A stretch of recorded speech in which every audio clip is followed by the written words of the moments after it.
குருபியோ நமக.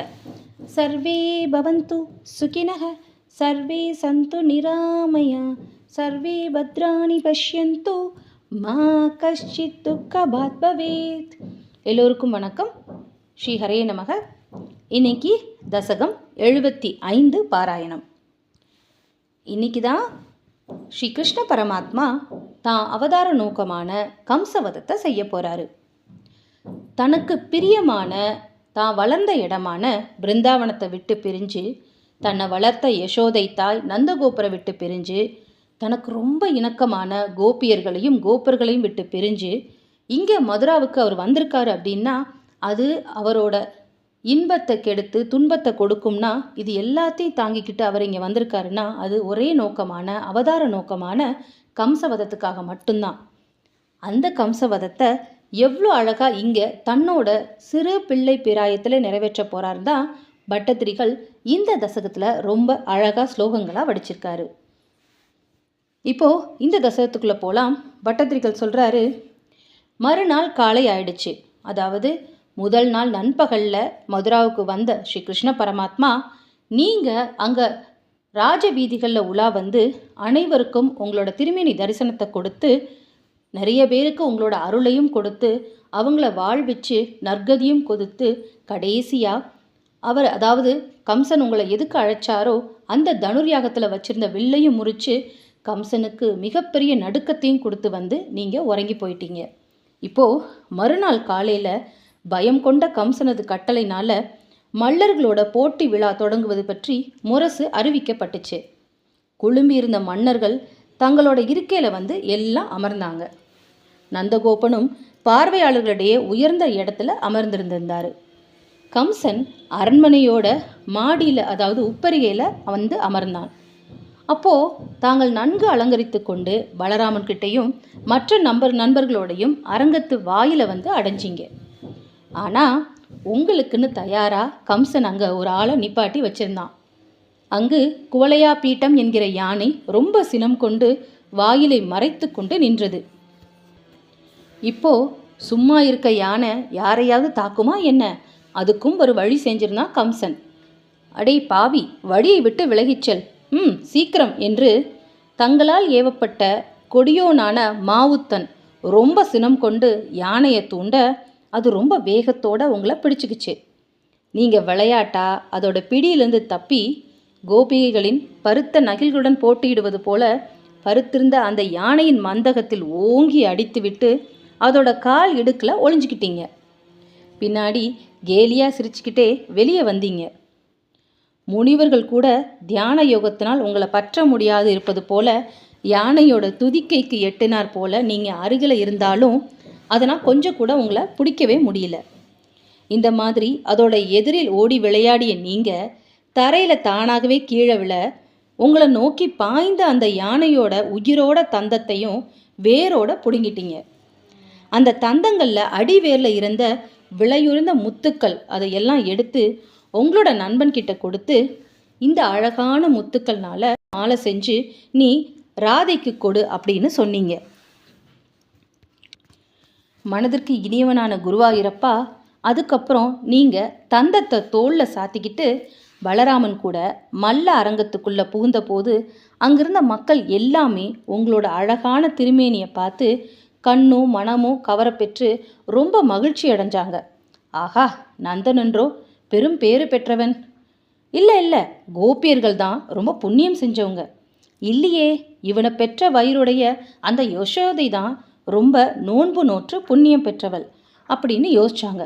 கடைசியாக இல்லை இவனை காணும் பேறு பெற்ற நாமெல்லாம் தான் மூலகத்துலேயும் ரொம்ப சிறந்த பாக்கியசாலிகள் அப்படின்னு தங்களையே அவங்க புகழ்ந்து ரொம்ப மகிழ்ச்சி அடைஞ்சாங்க. குருவாயூரப்பா, நீங்களோ எங்கும் நிறைந்த பரம்பொருள் இல்லையா? எல்லையற்ற சித் ரூபமானவர், ரொம்ப ஆனந்தமயமானவர், ரொம்ப ஒளி படைத்தவர். ஆனால் இடையர்கள் இடையே காணும்படி நீங்கள் அவங்களுக்கு காட்சி கொடுத்தீங்க. ரொம்ப பிறவிகளில் புண்ணியம் செஞ்சவங்க அவங்க மட்டும்தான் உங்களை பரமாத்மான்னு புரிஞ்சிருந்தாங்க. அதில் பீஷ்மர், விதுரர் போன்றவர்கள் இருந்தாங்க. ஆனால் செஞ்ச புண்ணியம் பயனளிக்கும் நேரம் வந்ததும் முதலாக உங்களை தரிசித்த மக்கள் பாவம் இல்லாதவங்களா, பரிபூர்ணமான ஆனந்தம் பெற்றவங்களா, நீங்கள் முன்பு செஞ்ச திருவிளையாடல்களை திரும்ப திரும்ப நினச்சிக்கிட்டு ஒருவருக்கு ஒருவர் அதையே பேசிக்கிட்டு இருந்தாங்க.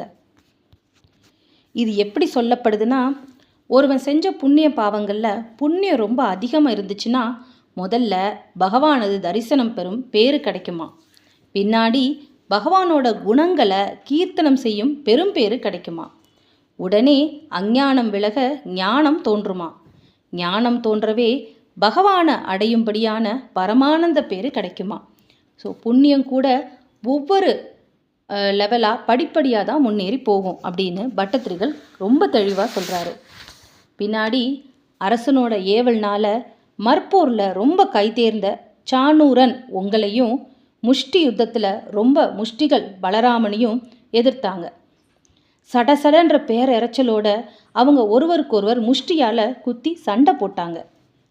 இப்போ ரெஸ்லிங் அப்படின்னு சொல்கிறோம். நிறைய வகையில் ஒருத்தருக்கொருத்தர் மாற்றி மாற்றி மல்யுத்தம் பண்ணுறாங்கன்னு கேள்விப்படுறோம். ஆனால் அப்போவே உந்தி எறிதல், கீழே தள்ளுதல், பிடித்து தள்ளுதல் போன்னு பல வகையான மற்போர்கள் நடந்தது.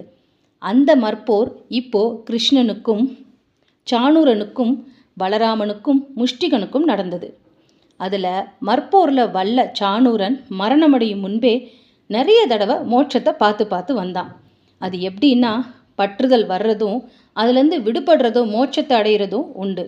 அந்த பற்றுதல்ன்றது கிருஷ்ணன் அவனை பிடிச்சி அவனை அடிக்கும்போது, மோட்சத்தை அடையின்றது அவன் மயங்கி விழும்போது. இது மாதிரி மாறி மாறி அவனுக்கு மோட்சம் கிடைக்குதுன்னு பட்டத்திரிகள் அதை ரொம்ப விவரித்து சொல்கிறாரு. இது என்ன அநியாயம்? குழந்தைகளோ மென்மையான உடல் படைத்தவர்கள், மற்போர் வீரர்களோ உறுதி படைத்த உடம்புடையவர்கள். இதெல்லாம் நம்ம பார்க்கவே கூடாது, வாங்க சீக்கிரம் போகலாம் அப்படின்னு அங்கே இருக்க எல்லா மதுராபுரிவாழ் மக்களும் சொல்லி பேசிகிட்டு இருக்கும்போது, நீங்கள் சாணூரனை கைகளால், அதாவது உயர்த்தி தூக்கின கைகளால் வேகமாக சுற்றி அவனை கீழே போட அவனும் இறந்து போனான். அவனை ரொம்ப நீங்கள் ஓங்கி அரைஞ்ச அந்த தரையோட ஒளியும் எல்லா பக்கமும் எதிரொலிச்சது. பலராமனும் வேகமாக முஷ்டிகனை துகைக்கு கொன்றார். எஞ்சியிருந்த மல்ல வீரர்கள் எல்லாமே ஓட்டம் பிடிச்சு ஓடினாங்க. உடனே தீய புத்தி கொண்ட கம்சன் தூரியம் அப்படின்னு பறை அறையிறதை நிறுத்த சொல்லிட்டு என்ன செய்கிறதுனே தெரியாமல் திகைத்து போய் பெரியவங்களான உக்கிரசேனன், வசுதேவர், நந்தன், தேவகி இவங்களையெல்லாம் கொல்றதுக்கும் உங்களை ரொம்ப தூரமாக தூக்கி எறிகிறதுக்கும் உத்தரவு போட்டான். கொடியோனான அவனது சொற்களை கேட்டு ரொம்ப கோபமடைஞ்ச நீங்கள் கருடன் மலையை நோக்கி பாய்வது போல கம்சன் உட்கார்ந்திருக்கும் சிம்மாசனத்தை நோக்கி நீங்கள் பாஞ்சீங்க. உருவிய வாளை அவன் உயர தூக்கி வீசிக்கொண்டிருந்ததால் பற்ற முடியாது இருப்பினும் அவனை ஈஸியாக நீங்கள் கையில் பிடிச்சிங்க. உடனே நீங்கள் அவன் மேல் குதித்து தரையில் தள்ளி அவனோட முட்டுக்கள் நொறுங்கும்படி செஞ்சீங்க. தேவர்கள் தங்க மேலே மலர் மாலி பொறிஞ்சாங்க. என்னதான் சொல்கிறது, பயத்தால் எப்பொழுதும் உங்களையே நினச்சிருந்ததுனால கம்சனுக்கு சாயுஜ்ய முக்தி கிடைச்சது. ஏன்னா உங்களை மனசார நினச்சி பக்தி செஞ்சு உங்களை அடைகிறவங்களும் உண்டு, அதே நேரம் உங்களை பற்றியே நினச்சிட்டு இருந்து அந்த பயத்தினால உங்களை மட்டுமே தியானிச்சிட்டு இருந்த அந்த விரோத பக்தியும் உண்டு. இப்போது இந்த கம்சன் முக்தி அடைஞ்சது அந்த விரோத பக்தினால தான். பரமனை குருவாயூரப்பா முற்பிறவியில் அவன் காலநேமியாக இருந்து தங்களால் கொல்லப்பட்டதன் விளைவு தான் இது. கம்சன் வதத்துக்கு அப்புறம் கம்சனோட 8 தம்பிகளையும் நீங்கள் கொன்னீங்க. இப்போது உங்கள் தாய் தந்தையை வணங்கி நீங்கள் உக்ரசேனரை மன்னராக முடிசூட்டினீங்க. எது குலத்தோர் அனைவரும் விரும்பிய கொடுத்து மகிழ்ச்சி கடலில் அவங்களுக்கு ஆழ்த்துனீங்க. தேவகுருவான வியாழ பகவானிடம் அறநூல்களை கற்றவரும் பக்தர்களில் சிறந்தவருமான உத்தவரை நீங்கள் இப்போ நண்பராக அடைஞ்சிங்க. இதுக்கப்புறம் உங்களோட பயணம் இந்த தோழரோட தான். மதுரையிலேயே வசிக்கவும் ஆரம்பிச்சிங்க. இப்போது அந்த வடமதுரை தான் உங்களுக்கு வசிப்பிடமா, இனிமே நீங்கள் செய்ய போகிற காரியத்துக்கெல்லாம் அடிப்படை தளமாகவும் ஆயிடுச்சு. குருவாயூரப்பா, நீங்கள் உங்களோட சிறு வயது பிராயத்தை பிருந்தாவனத்தை கழிச்சிருந்தாலும் அந்த நினைவுகளோட அந்த இன்ப சுகங்களோடைய இப்போது மதுராபுரியில் உங்களோட அரசியல் ஆட்சியை தொடங்க போகிறீங்க. இந்த அரசியல் ஆட்சி தான் அடுத்து உண்டான யுக மாற்றத்துக்கு ரொம்ப அடிப்படையாக இருக்க போகுது. குருவாயூரப்பா, இப்படி பெரிய பெரிய காரணங்களாக நீங்கள் ஒவ்வொரு இடத்துலையும் பெரிய பெரிய காரியத்தை செஞ்சுட்டு வரீங்க. அதே மாதிரி என்னோட காரியமான அந்த நோய் நீக்கம் அப்படிங்கிறத ஏன் நீங்கள் செய்யக்கூடாது அப்படின்னு பட்டதிரிகள் கேட்டு இந்த தசகத்தை முடிக்கிறாரு. ஸ்ரீ குருவாயூரப்பா சரணம். கிருஷ்ணாய வாசுதேவாய தேவகி நந்தனாய நந்தகோபகுமாராய கோவிந்தாய நமோ நமக. வசுதேவசுதம் தேவம் கம்சச்சாணூரமர்தனம் தேவகி பரமானந்தம் கிருஷ்ணம் வந்தே ஜெகத்குரும்.